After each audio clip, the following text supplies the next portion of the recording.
최소한 2년은 상대방의 성격이나 이 상대방에 대해서 알아보는 데는 최소한 2년은 걸린다, 이런 말을 했어요. 저는 이 로스 캠벨 이 정신분석을 자세히 모르지만은 이 분의 말에 전적으로 제가 동의를 하는 사람입니다.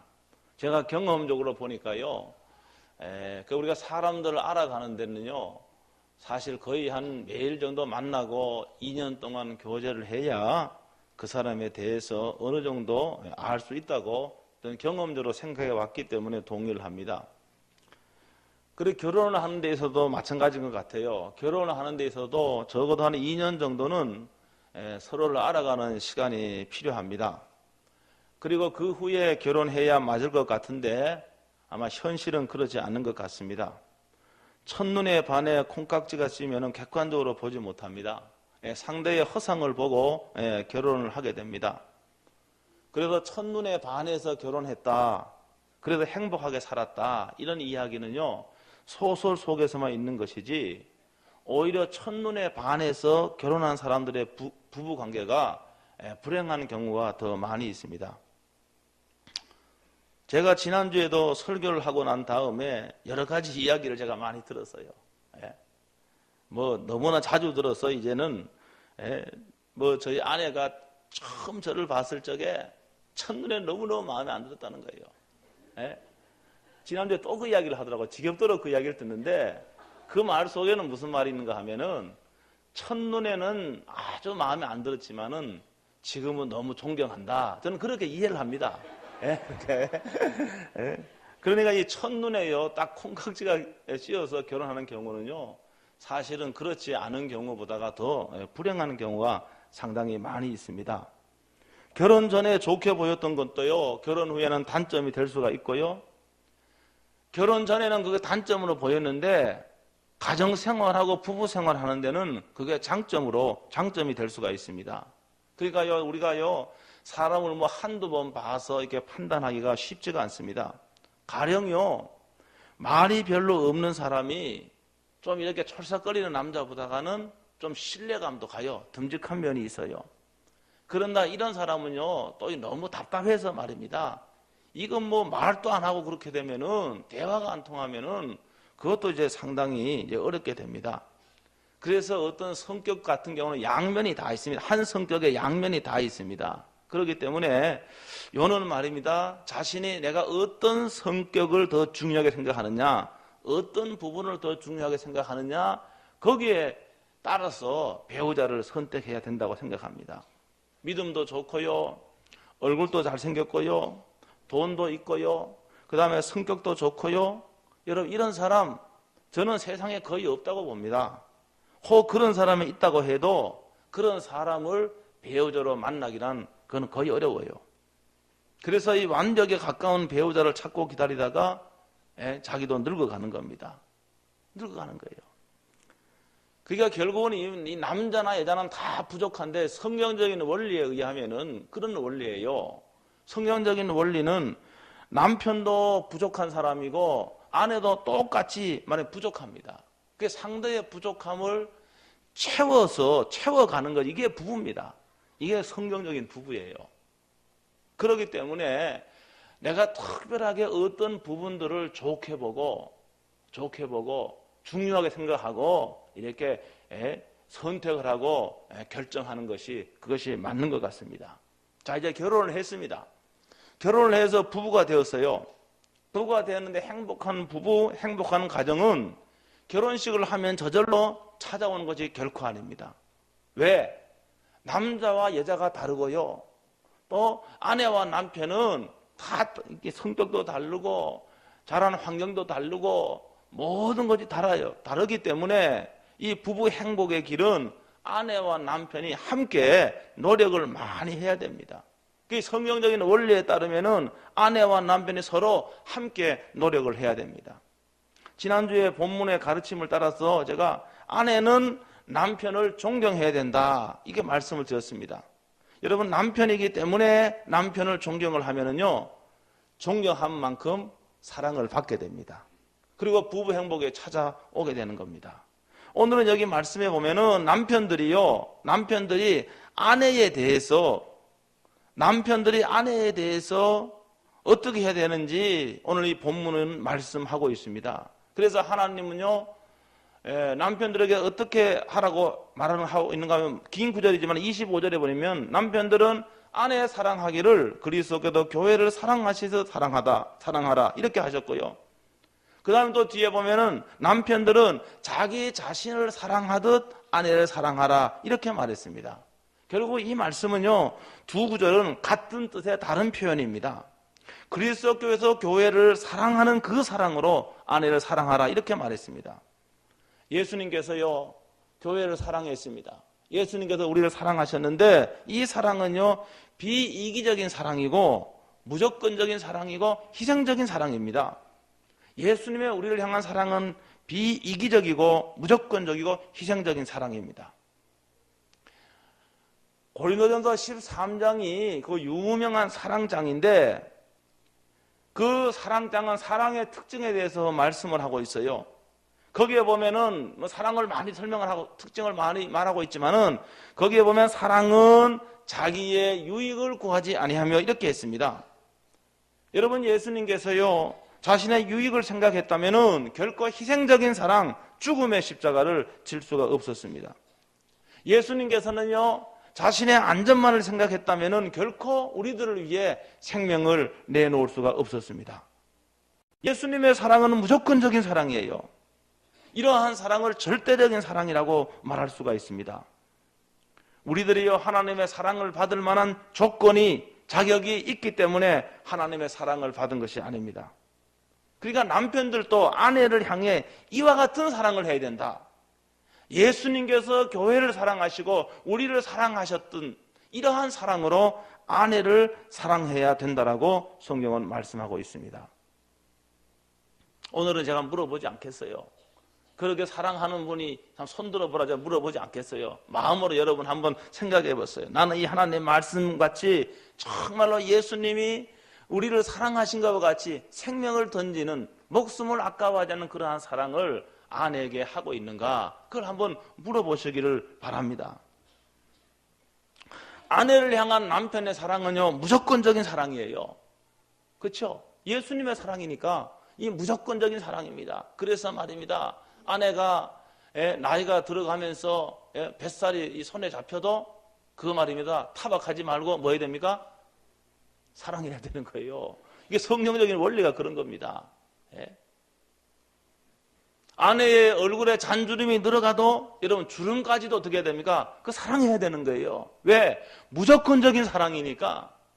예수님 우리를 사랑하는 그 사랑은 무조건적인 사랑이에요. 그렇기 때문에 저와 여러분들이 뭐 아내가 마음에 들지 않는 구석이 왜 없겠습니까? 아니 남편이 마음에 들지 않는 구석이 왜 없겠습니까? 여러분, 그러나 이 성경의 가르침은 우리가 그런 것까지도 여러분 사랑하고 존경하라고 그렇게 말하고 있습니다. 여러분 가운데 모르겠어요. 나는 완벽한 남편이다. 아니 나는 완벽한 아내다. 이렇게 생각하는 분이 있을지 몰라도 사실 그것은 착각입니다. 왜? 완벽한 아내 한 명도 없습니다. 완벽한 남편 한 명도 없습니다. 왜 그런가 하면은 사람은 근본적으로 완전할 수가 없어요. 사람은 완전할 수가 없기 때문에 남편으로서 완전하지 않고요, 아내로서도 완전하지 않습니다. 잠 깨우세요. 누군지 모르지만.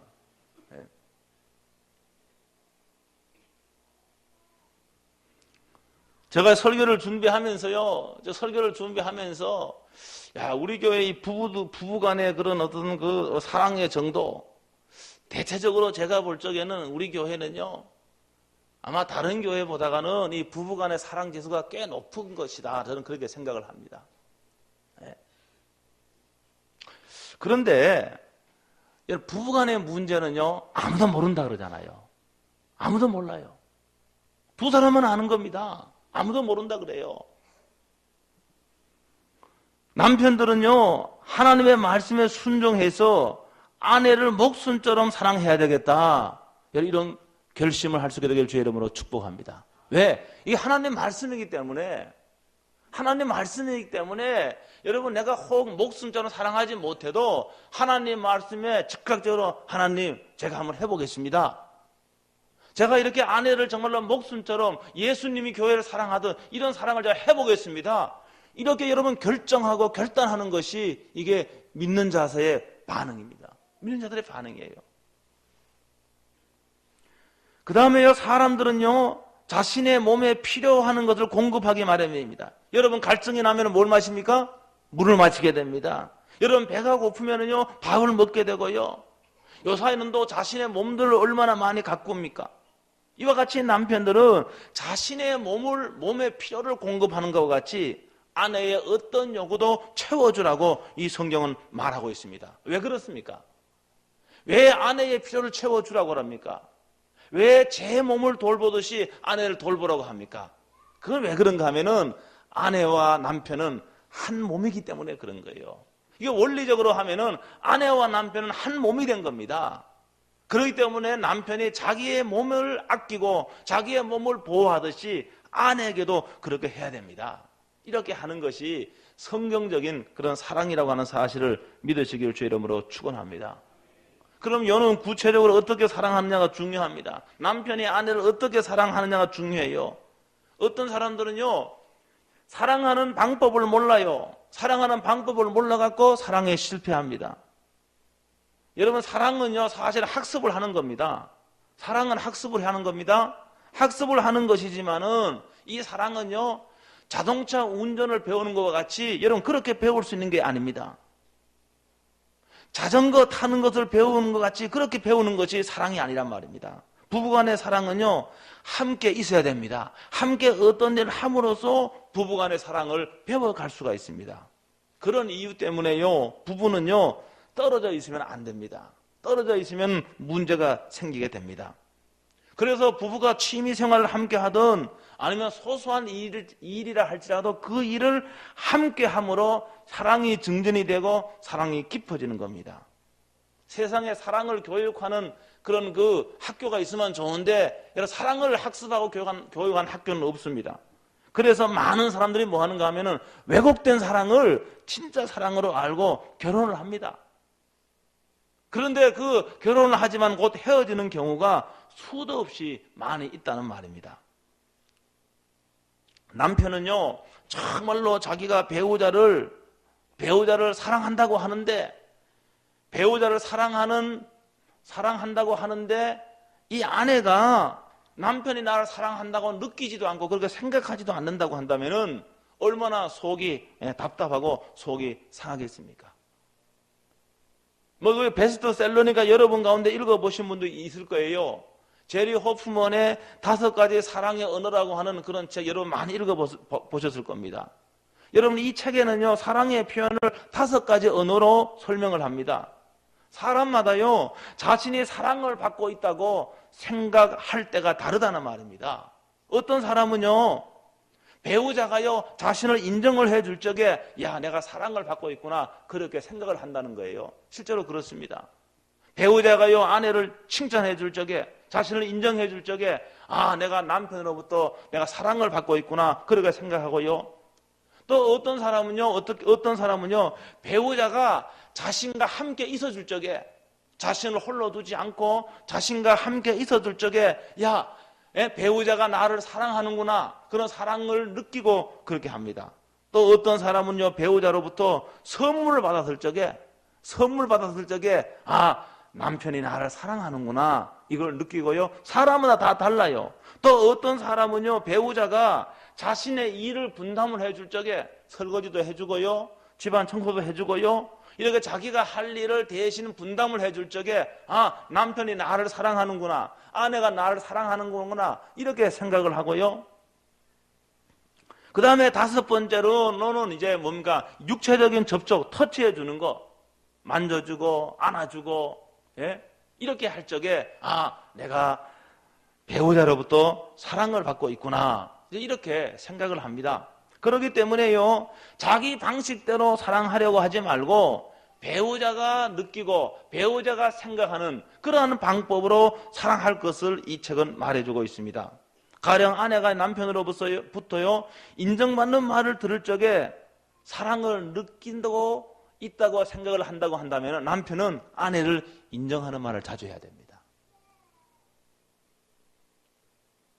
아내는 자신의 일을 분담을 해줄 적에 설거지도 해주고 청소를 해주고 이렇게 해줄 적에 사랑을 받고 있다, 이렇게 느낀다고 한다면 그 방법을 해야지요. 선물을 해준다거나 이렇게 하면은요 아내가 명품이라 할지라도 시큰둥한 거예요. 왜? 사랑을 받고 있다는 느낌이, 생각이 다 다르기 때문에 그렇습니다. 그렇기 때문에 여러분들이 이번 주간에요 이 5가지 중에 여보, 당신은 어떨 때 내가 당신을 사랑한다고 생각하는지 한번 물어보세요. 한번 5가지 그랬습니다. 그거 한번 물어보세요. 저도 한번 물어볼게요. 제가 그럴 테니까 한번 물어봐요. 서로가 물어보세요.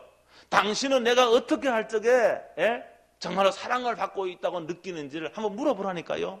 아내는 남편에게 물어보고 남편은 아내한테 물어보고, 그러니까 그 방법대로 사랑을 해야 됩니다. 자기 방법을 고수하면은 그거는요 괜히 그건요 부부관계요 깊어지지 않아요. 자기 고집 세우지 말고, 사랑은요 뭡니까? 사랑은 어떻게 합니까? 자기 고집대로 하는 게 아니에요. 자기 방법대로 사랑하는 게 아니에요. 사랑은 상대방이 원하는 대로 그렇게 해주는 것이 진정한 사랑입니다.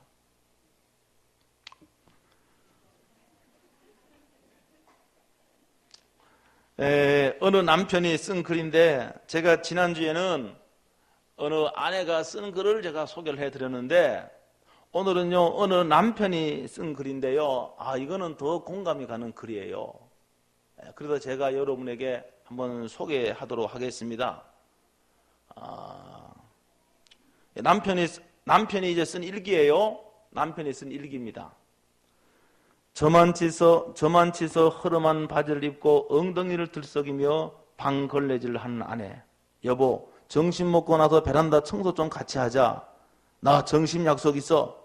해외에 출장 가 있는 친구를 팔아 한가로운 일요일, 아내와 집으로부터 탈출하려 집을 나서는데 양푼에 비빈 밥을 숟가락 가득 입에 넣고 우물거리던 아내가 나를 본다.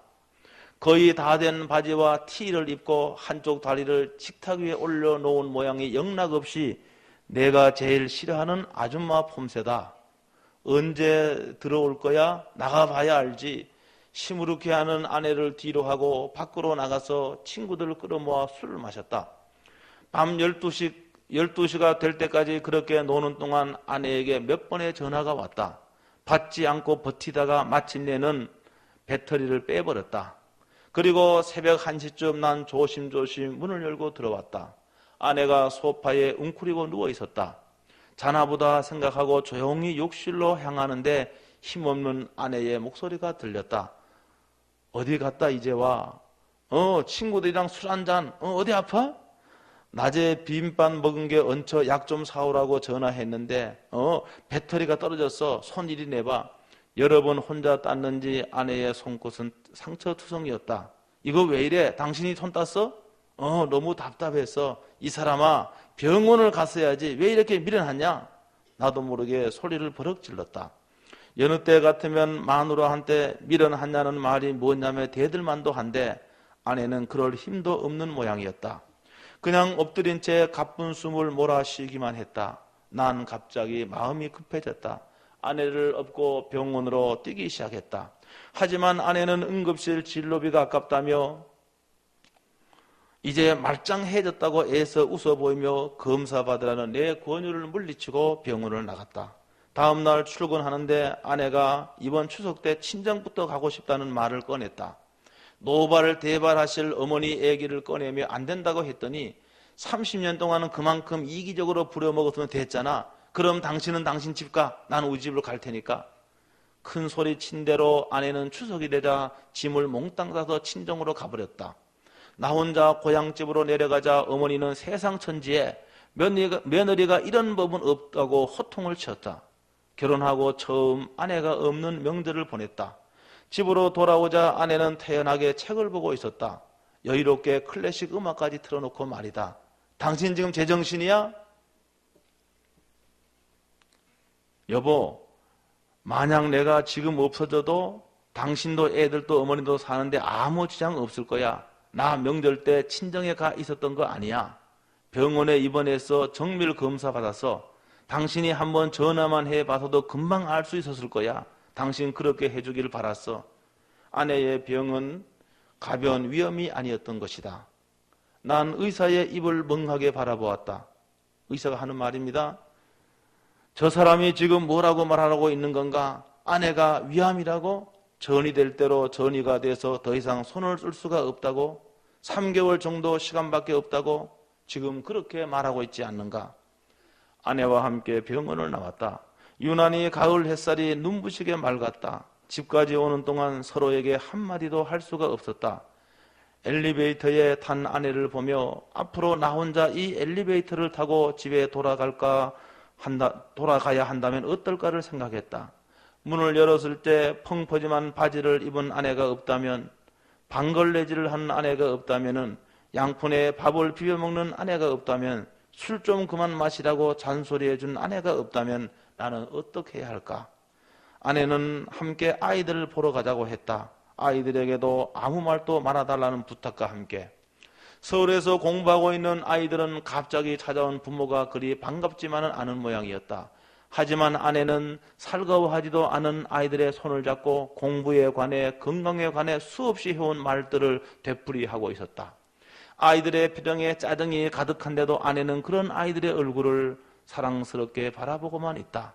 난 더 이상 그 얼굴을 보고 있을 수 없어서 밖으로 나왔다.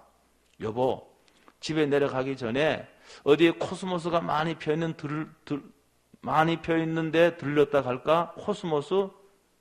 그냥 그러고 싶네. 꽃 많이 펴있는데 가서 꽃도 보고 당신이랑 걷기도 하고. 아내는 얼마 남지 않는 시간에 이런 걸 해보고 싶었나 보다. 비싼 걸 먹고 비싼 걸 입어보는 대신 그냥 아이들 얼굴을 보고 꽃이 피어있는 길을 나와 함께 걷고, 당신 바쁘면 그냥 가고. 아니야, 가자. 코스모스가 들판 가득 피어있는 곳으로 왔다. 아내에게 조금 두꺼운 스웨터를 입히고 천천히 걷기 시작했다. 여보, 나 당신한테 할 말 있어. 뭔데? 우리 적금 올 말에 타는 거 말고 또 있어. 3년 부은 거야. 통장 싱크대 2번째 서랍 안에 있어. 그리고 나 생명보험도 들었거든. 재작년에 친구가 하도 들으려고 해서 들었는데 잘했지 뭐. 그거 꼭 확인해보고. 당신 정말 왜 그래? 그리고 부탁 하나만 할게. 올해 적금 타면 우리 엄마 한 200만 원 드려. 엄마 이가 안 좋으신데 틀리 하셔야 되거든. 당신도 알다시피 우리 오빠가 능력이 안 되잖아. 부탁해. 난 그 자리에 주저앉아 울고 말았다. 아내가 당황스러워하는 걸 알면서도 소리내 엉엉 눈물을 흘리며 울고 말았다. 이런 아내를 떠나보내고 어떻게 살아갈까? 아내와 침대에 나란히 누웠다. 아내가 내 손을 잡는다. 요즘 들어 아내는 내 손을 잡는 걸 좋아한다. 여보, 30년 전에 당신이 프로포즈 하면서 했던 말 생각나? 내가 뭐라 그랬는데? 사랑한다 그런다 어쩐다 그런 말 닭살스러워 질색이라 그랬잖아. 내가 그랬나? 그 전에도 그 후로도 당신이 나보고 사랑한다 그런 적 한 번도 없는데 그거 알지? 어쩔 때는 그런 소리 듣고 싶기도 하더라. 아내는 금방 잠이 들었다. 그런 아내의 얼굴을 바라보다가 나도 깜빡 잠이 들었다. 일어나니 커튼이 뜯어진 창문으로 아침 햇살이 쏟아져 들어오고 있었다. 여보, 우리 오늘 장모님 뵈러 갈까? 장모님 틀리 뭐 연말까지 미룰 거 없어. 오늘 가서 당장 해드리자. 여보, 장모님이 나가면 좋아하실 텐데. 여보, 안 일어나면 안 간다. 여보. 좋아하며 일어나야 할 아내가 꿈쩍도 하지 않는다. 난 떨리는 손으로 아내를 흔들었다. 이제 아내는 웃지도 기뻐하지도 잔소리하지도 않을 것이다. 난 아내 위로 무너지며 속삭였다. 사랑한다고. 어젯밤 이 얘기를 해주지 못해 미안하다고. 이 글입니다. 사랑하는 남편 여러분, 아내를 주님이 교회를 사랑하듯 자기 몸과 같이 사랑하겠노라. 이렇게 제 결단을 할 수 있게 되길 주의 이름으로 축원합니다. 아내가 그토록 원하고 바란다면은 여러분 기꺼이 여러분 격려의 말을 하시기를 주의 이름으로 축복합니다. 아내가 정말로 원한다고 한다면은 아내의 할 일을 여러분 분담을 하고 봉사할 수 있게 되기 바랍니다.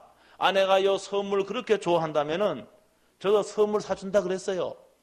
예? 선물을 자꾸 뭐 요구하는 게 있어요. 저는 선물 별로 사준 적이 없는데 좋다, 내가 사준다, 큰맘 먹고 사준다. 내가 돈 모아놨습니다. 저도 선물 사주려고. 그러니까 여러분들이 이 아내가 정말로 원하는 거, 여러분 이번 기회에 5월이 가기 전에 여러분 아내에게 선물이든 아내가 정말로 내가 사랑받고 있다고 하는 그런 그 행복감에 젖을 수 있는 그러한 방법으로 여러분 아내를 사랑할 수 있게 되기를 주의 이름으로 축원합니다. 여러분 그러면은요, 여러분은 아내에게 존경을 받습니다. 여러분 그러면은요, 여러분 부부는 행복해집니다. 여러분 오늘 여기 이 글을 쓴 남편은요, 후회했잖아요. 사랑한다는 말을 내가 할 걸, 죽으면 아무 소용없습니다. 아내가 그런 말을 정말 듣고 싶다고 한다면은 여러분 60이 돼도, 여러분 70이 돼도 내가 당신을 사랑하노라고 이러한 말을 할 수 있는 용기를 가지고 5월이 다 가기 전에 그러한 사랑을 할 수 있게 되기를 주의 이름으로 축원합니다. 기도하겠습니다. 한 1분 동안 통성으로 말씀을 붙잡고 간절히 한번 기도하겠습니다. 하나님 아버지, 은혜를 진실로 감사합니다. 저희들에게 사랑하는 아내, 사랑하는 남편을 허락하여 주시고 믿음의 가정을 이루고 하나님 지금까지 저희들이 복되게 살게 하심을 진실로 감사합니다. 하나님 아버지, 그러나 저희들은 부족한 남편이고 모자란 아내들입니다. 그러나 하나님의 말씀을 따라 오늘 저희들이 정말로 남편을 존경하게 해 주시옵시고, 아내의 머리됨이기 때문에 남편이 어떤 상태이든지 존경하는 아내가 되게 하여 주시옵소서. 하나님 아버지, 남편들은 정말로 아내들을 예수님께서 우리들에게 생명을 바쳐 사랑하신 것과 같이 그 사랑으로 아내를 사랑하게 해 주시옵소서. 그러므로 말미암아가 남편은 아내를 사랑하고 아내는 남편을 존경하여 하나님 정말로 행복한 가정을 이루게 해주시옵시고, 자녀들에게도 정말로 우리 엄마 우리 아버지 너무너무 사랑하고 존경하여 너무 보기 좋다는 하나님 아버지 그러한 영향력을 끼칠 수 있는 부부 삶이 되게 축복하여 주시옵소서. 하나님 아버지, 부부관계가 뒤틀려지고 어려운 부부도 있지 않습니까? 하나님 저들을 불쌍히 여겨 주옵시고 하나님 저들의 간여하여 주옵시고 간섭하여 주셔서 나의 부족함이 뭔지를 생각하고 하나님의 말씀에 기꺼이 순종하는 저희들이 다 될 수 있도록 하나님 축복하시고 역사하여 주옵소서. 우리 성도의 모든 가정이 부부간의 사랑과 존경이 깊어지고 건강한 가정이 되게 하시고 믿음의 가정이 되게 하시고 사랑의 가정이 되게 해 주옵소서. 복된 가정이 될 수 있도록 하나님 축복해 주시옵소서. 주 예수 그리스도의 이름으로 기도하옵나이다. 아멘.